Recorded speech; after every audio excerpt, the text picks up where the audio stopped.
So some students profile and they see the 4,900 over friends, they're like, wow, how I wish I have so much friends.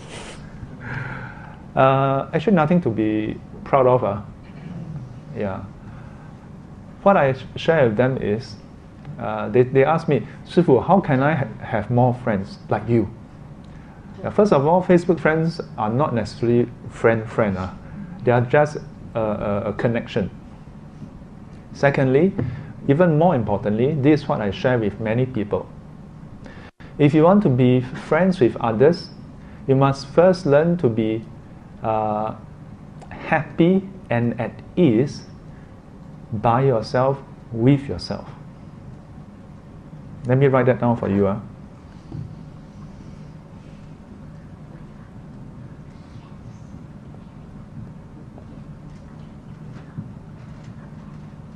How come today's writing looks a bit strange?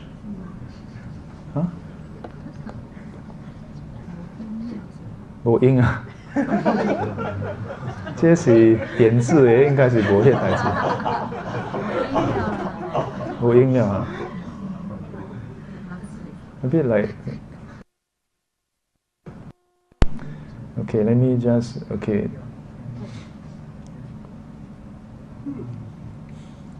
So to be happy and at ease.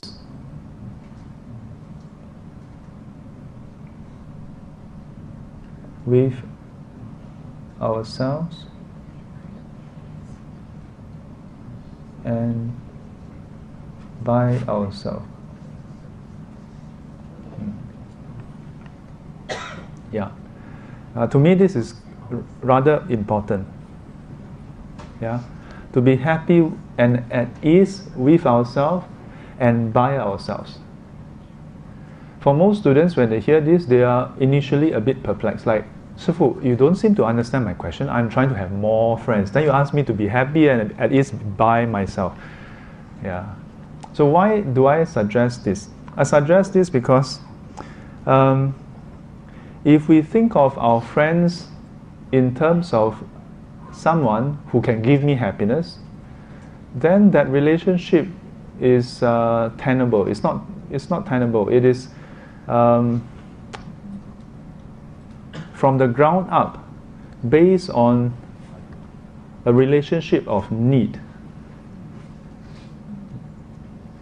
Yeah, based on the basis of need. Oh, I need my friend. I mean, of course, it's okay, right, to need our friend. But if the sole purpose of that friendship is I need something from them, in my opinion, as far as I observe, may not be the most healthy. Yeah, unconsciously, the way we interact with others, they will start to feel that vibe, that neediness. Yeah, and if the friendship is built up solely based on what the person can give you, then it's a one-sided relationship. Friendship shouldn't simply be, oh, they give us happiness, isn't it? Yeah. There can be this aspect, but if it's purely just about finding people to give you happiness, then it's like looking for Grab, yeah, looking for a hawker center, yeah, and that's why when you go to eat at a hawker center, the feeling is different from when you are with your friends.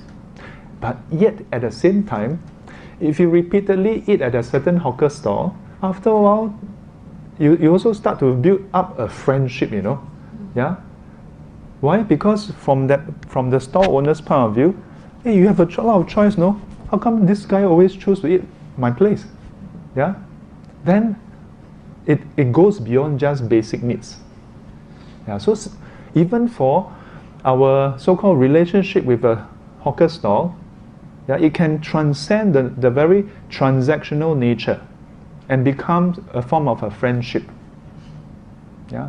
So of course we should expect more in a normal friendship. It shouldn't just be a transaction where I need something from this person. I need happiness from this person. Yeah. And to do that, we need to be happy and at ease with ourselves first. what I observed over the years is it's a very strange thing. It's not very intuitive. But the truth is, if we learn to be happy and at ease with ourselves,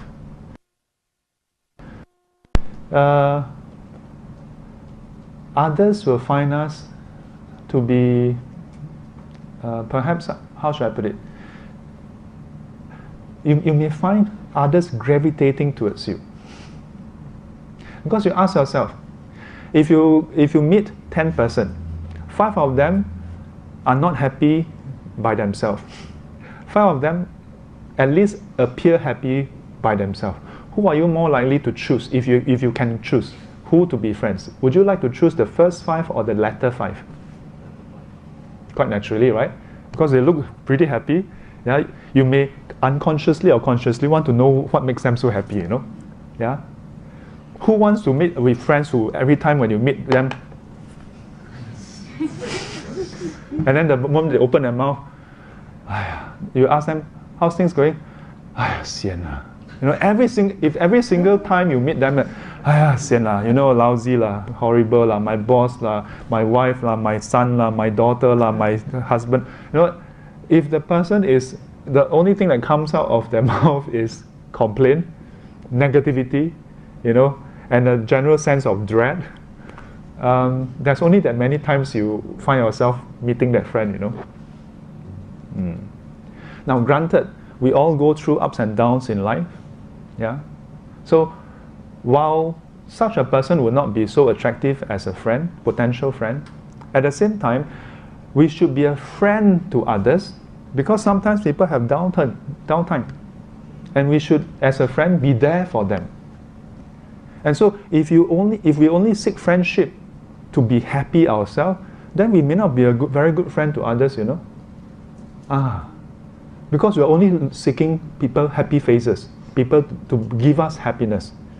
Then people will ask, hey, you only look for me to be happy, leh. But when I'm down, you're not there for me. Is that a real friend? No, isn't it? So if we seek friendship, we should learn what true friendship is and be a true friend to others. Yeah. And to begin with, be a friend to yourself. To be happy with yourself, by yourself. To be at ease. Yeah. Meaning, to be at ease with ourselves would mean that you are comfortable with who you are. Now, comfort level is different from complacency. Comfortable means that you are in full knowledge of your strengths and weaknesses. Yeah. Whether you are, and that includes your physical features, your all aspects of yourself. That you know fully where you are, and you are okay with that. You may have aspirations for changing yourself, but it's coming from a wholesome direction where you seek growth, yeah, to better yourself, and not from an angle of shame, like, oh, I'm so shameful that I'm this or that. Unless, of course, if it's unwholesomeness, you should be ashamed of unwholesomeness if there is unwholesomeness. Okay?